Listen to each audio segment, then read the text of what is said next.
नमस्कार मित्रांनो, तुमचं संभाजी अर्जुन तुराय या युट्यूब चॅनलवरती मनापासून स्वागत आहे।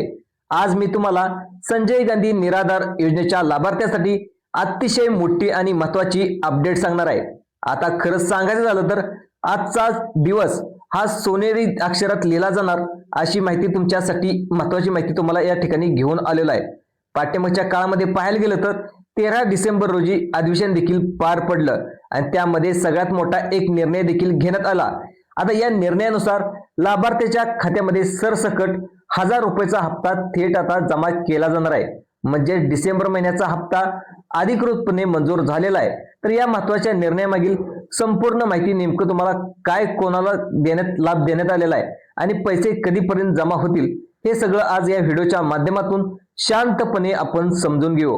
म्हणूनच हा व्हिडिओ तुम्ही शेवटपर्यंत नक्की बघा, कारण त्यातली एकही माहिती चुकवली तर तुम्हाला चालणार नाही। जर तुम्ही आपल्या चॅनलवर पहिल्यांदाच आला असाल किंवा पहिलाच व्हिडिओ बघत असाल तर अजून एक विनंती, चुकून सुद्धा सबस्क्राइब करायला विसरू नका, कारण इथे तुमच्या अशाच महत्त्वाचे अपडेट्स नेहमी तुम्हाला मिळत राहणार। आता चला तर आपण थेट मुद्द्यावर येऊया। आजचा दिवस इतका महत्त्वाचा ठरतो हे समजून घ्या की आज पाहायला गेलं तर राज्यभरात एक मोठं आंदोलन देखील उभा राहिलं। प्रहार दिव्यांग क्रांती संघटनेच्या पुढाकारातून दही धरणे आंदोलन देखील सुरू करण्यात आलं। हे आंदोलन काही ठिकाणांपर्यंत मर्यादित नाही तर संपूर्ण महाराष्ट्रातील सर्व जिल्हाधिकाऱ्यांच्या कार्यालयासमोर एकाच वेळी एका दिवशी हे आंदोलन आयोजित करण्यात आलं होतं। आता एकूण 36 जिल्ह्यामध्ये हे धरणे आंदोलन सुरू असल्यामुळं याचं नेतृत्व माननीय आमदार बच्चू कडू हे देखील करत आहेत। आणि आज पाहायला गेलं तर 13 डिसेंबर पाहायला गेलं तर 12 वाजता हे आंदोलन करणं सुरू झालं होतं। आणि तुम्हाला देखील प्रश्न पडलाच असेल तर या आंदोलन मागचा नेमका हेतू तरी काय। यावेळी दिव्यांग बांधवाच्या हक्कासाठी, त्यांच्या सोयी सुविधासाठी आणि शासनाकडून मिळणाऱ्या वेगवेगळ्या योजना संबंधित काही महत्त्वाच्या मागण्या इथे जोरदारपणे मांडल्या जात होत्या। या मागण्याबद्दल अगदी या आंदोलनामुळे कोणते निर्णय होऊ शकतात आपण या सविस्तरपणे समजून घेऊ।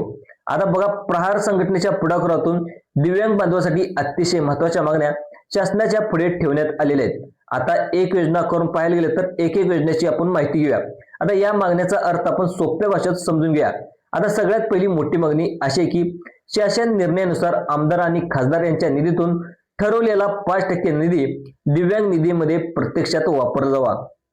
म्हणजे कागदपत्र नाही तर प्रत्यक्ष खर्च झाला पाहिजे। आता ही मागणी अतिशय रास्त आहे आणि जोरदारपणे देखील मांडली गेली। दुसरी महत्त्वाची मागणी अशी आहे की पालकमंत्री, जिल्हा अधिकारी आणि आमदार यांच्या अध्यक्षतेखाली जे काही जिल्हा आणि तालुका स्तरावरील समिती आहेत त्या तातडीने सक्रिय करा आणि पुन्हा स्थापन करा, ज्यामुळे दिव्यांग बांधव संबंधित निर्णय वेळेवर घेतील। तिसरी महत्त्वाची मागणी सर्व दिव्यांगांना या ठिकाणी करण्यात आले ते म्हणजे एक समान पाहायला गेलं तर 2000 रुपये मासिक पेन्शन द्यावी। कोणताही भेदभाव नको, कोणतेही वर्गीकरण नको। राज्यातील प्रत्येक दिव्यांग व्यक्तीला या ठिकाणी हेच आर्थिक सहाय्य मिळालं पाहिजे अशी भूमिका या ठिकाणी प्रहार संघटनेने केलेली आहे। पण इथे एक अतिशय महत्त्वाची मागणी फक्त दिव्यांगासाठी नाहीच तर फक्त त्यांच्यासोबत संजय गांधी निराधार योजना, श्रावणबाळ योजना, वृद्धपाकाळ योजना तसेच विधवा योजनेची लाभार्थी या सर्वांना दर महिन्याला किमान 2000 रुपयाचा हप्ता नियमित आणि सरसकट मिळाला पाहिजे अशी मागणी देखील इथे स्पष्टपणे करण्यात आलेली आहे। म्हणजे थोडक्यात सांगायचं झालं तर वेगवेगळ्या योजनांमधील सर्वच लाभार्थ्यांना समान आणि स्थिर आर्थिक मदत मिळाली पाहिजे, या आंदोलनाचा मुख्य हेतू होता। आता फक्त दिव्यांग बांधवांनाच वाढीव हप्ता मिळावा असं नाही तर त्यांच्यासोबत इतर सर्व योजनातील लाभार्थ्यांना देखील वाढीव हप्ता मिळाला पाहिजे असा ठाम मुद्दा आंदोलनकर्त्यांनी मांडण्यात आला होता। कारण बघा, याआधी जेव्हा अनुदानामध्ये वाढ झाली तेव्हा ही वाढ फक्त लाभार्थ्यांना समान पद्धतीनेच देण्यात आलेली होती। मग यावेळी असा वेगळा निर्णय का घेण्यात आला ज्यामध्ये फक्त दिव्यांगांनाच वाढ देण्यात आली। आता हा मोठा प्रश्न अनेकांच्या मनामध्ये आहे। आता दिव्यांग बांधवाचे अनुदान वाढले ही नक्कीच चांगली गोष्ट आहे, त्यांना मिळणाऱ्या मदतीत वाढ व्हावी यासाठी आंदोलन केलं जाते। पण प्रत्यक्षात संघटनेची मागणी अशी आहे की सर्व दिव्यांगांना दरमहा सरसकट 2500 रुपये पेन्शन मिळाली पाहिजे। पण इथेच लोकांनी आणखी एक मुद्दा मांडलाय, ही वाढ फक्त दिव्यांगासाठी मर्यादित न ठेवता संजय गांधी निराधार योजना, श्रावणबाळ योजना, विधवा योजना, नंतर वृद्धपाकाळ योजना या सगळ्या योजनांतील लाभार्थ्यांना या देखील 2500 रुपयाची मासिक मदत मिळाली पाहिजे ऑक्टोबर पासून काही दिव्यांगांना वाढीव 2,000 रुपये मिळायला सुरुवात झाली, पण काहींना अजून पण सुद्धा ती मदत जमा झालेली नाही. त्यांची दिव्यांग म्हणून अधिकृत संजय पाहिले तर अधिकृत त्यांची नोंद देखील आहे. त्यांच्यापैकी काहीच्या खात्यामध्ये हप्ता जमा झाला तर काहींना अद्याप प्रतीक्षा करावी लागत आहे. म्हणूनच आंदोलनकर्त्याची भूमिका अगदी रास्त आहे आणि वाढ तर झालीच पाहिजे, ती आता सर्वांसाठी समान असावी. आता एकाही लाभार्थीला वंचित ठेवू नये. ऑक्टोबर मध्ये काही दिव्यांगाच्या खात्यामध्ये 2,000 रुपये जमा झालेत, पण नोव्हेंबर मध्ये पुन्हा गोंधळ उडालेला आहे. ऑक्टोबर मध्ये ज्यांना वाढीव रक्कम जमा झाली त्यांनाच फक्त नोव्हेंबर मध्ये 1,500 रुपये मिळाले. त्यामुळे आता सर्वांच्या मनामध्ये एकच प्रश्न आलेला आहे की डिसेंबर मध्ये नेमकं किती रक्कम येणार.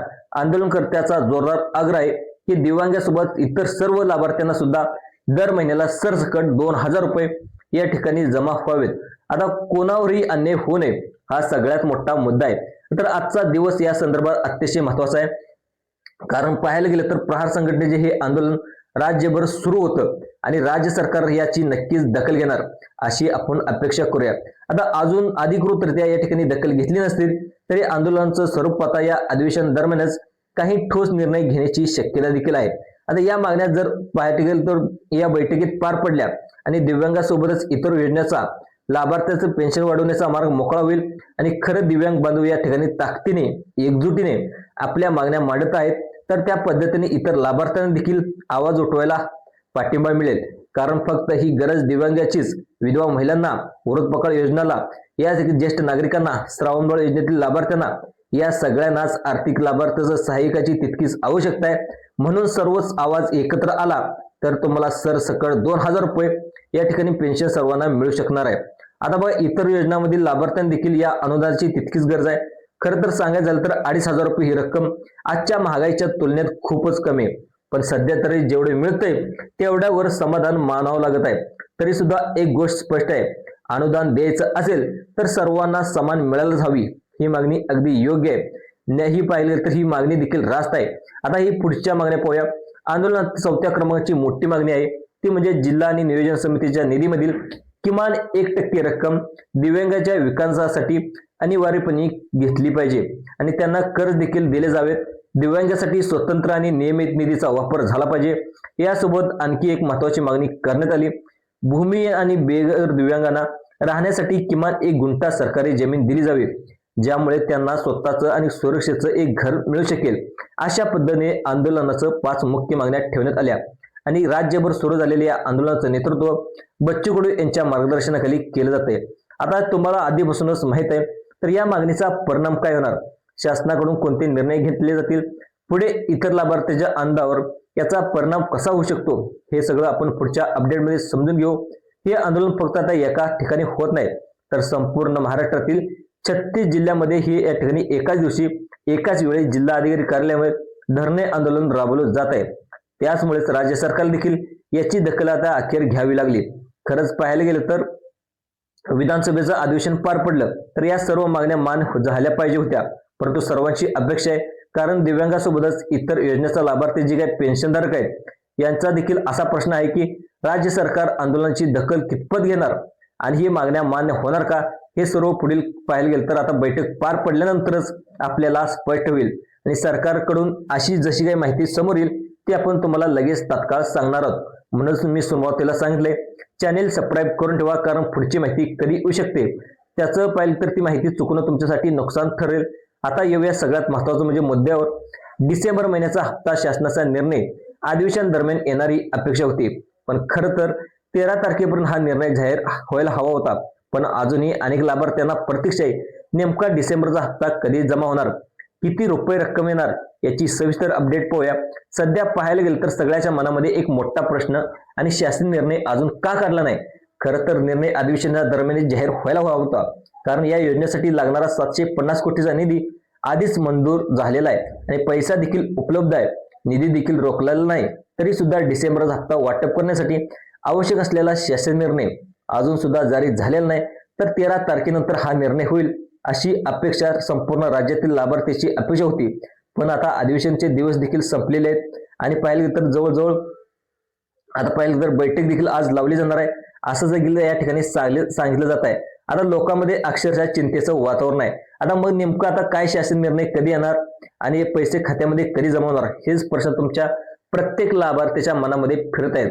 तर शासन निर्णय अधिवेशन संपण्यापूर्वी हा हप्ता या ठिकाणी अधिवेशना दरम्यान वाटप होईल अशी शक्यता देखील या ठिकाणी हा हप्ता 2 दिवसाच्या आतमध्ये जमा होईल अशी देखील माहिती या ठिकाणी सांगण्यात आलेली आहे. आता आठवड्यात पैसे येण्याची शक्यता खूपच कमी आहे, कारण प्रक्रिया असते. आधी शासन, नंतर निर्णय अधिकृतरित्या जारी केला जातो, त्यानंतर 2 ते 4 दिवसानंतर पेमेंटची तारीख जाहीर होते, मग तुमच्या खात्यामध्ये तुम्हाला पैसे जमा होतात. आता हे सगळं स्पष्ट आहे. आता या ठिकाणी शासन निर्णय अजून अद्याप झालेला नाही, तोपर्यंत पैसे खात्यामध्ये येणार नाहीत. आता पुढची अपडेट कधी येऊ शकते यामुळे लक्ष ठेवून राहा. पोर्टलवर तारीख अपडेट झाली की हप्ता वितरणाची प्रक्रिया सुरू होते. आता हे आपण मागच्या महिन्यात अनुभवलंच आहे, पण त्यावेळी काय झालं तर 1 तारीख येते, नंतर बदलते, पुन्हा पुढे ढकलली जाते, अगदी तारीख पे तारीख अशी परिस्थिती या ठिकाणी निर्माण होते. आता यावेळी लाभार्थीची सरकारकडे एकच विनंती आहे, एक ठोस तारीख ठरवा आणि त्याच दिवशी पैसे जमा करा. मुख्यमंत्र्यांनी साहेबांनी अधिवेशनात घोषणा देखील केलेल्या आहे, पुढील लाभार्थ्याच्या प्रत्येक महिन्याच्या 1 तारखेला पैसे मिळतील. लोकांच्या मनामध्ये एकच गोंधळ उठलेला आहे, तारीख अजून जानेवारीचा हप्ता जानेवारीला मिळणार का, डिसेंबरचा हप्ता मिळणार का, तर 1 जानेवारीचा हप्ता देण्यात येईल असा प्रश्न देखील नक्कीच तयार होतो. पण काळजी करू नका, डिसेंबरचा हप्ता या महिन्यामध्ये मिळणार आहे. नंतर 1 जानेवारीचा नियम पुढील महिन्यापासून लागू होण्याची शक्यता या ठिकाणी लागू केलेली आहे. आता बघा, एक चांगली आणि एक स्थिर व्यवस्था ठरेल. मुख्यमंत्र्यांनी अजून एक महत्वाचं विधान केलं होतं, कुणाचे पैसे थांबवलेले नाहीत. याचा अर्थ असा आहे की ज्यांना अजून पण 2,500चे 3 हप्ते मिळाले नाहीत, विशेष दिव्यांग बांधवांना एकत्रित रक्कम मिळू शकते. जर 3 हप्ते मंजूर झाले तर त्यांना 7,500 रुपये जमा होण्याची शक्यता हे देखील या ठिकाणी सांगण्यात आलेलं आहे. आता निर्णय अधिकृतरित्या जारी होईल. शासन निर्णय आल्याशिवाय पुढचं काही निश्चित सांगता येत नाही, म्हणून आता फक्त एकाच गोष्टीची वाट पाहायची, सरकार कधी निर्णय जाहीर करते. आता तो निर्णय आलाच तुम्हाला सगळं अपडेट इथे सगळ्यात मिळणार आहे. तर लाभार्थ्यांना ही आजची अतिशय महत्वाची माहिती होती. तर हा व्हिडिओ आवडल्यास जास्तीत जास्त लाईक करा, सबस्क्राईब करा. धन्यवाद.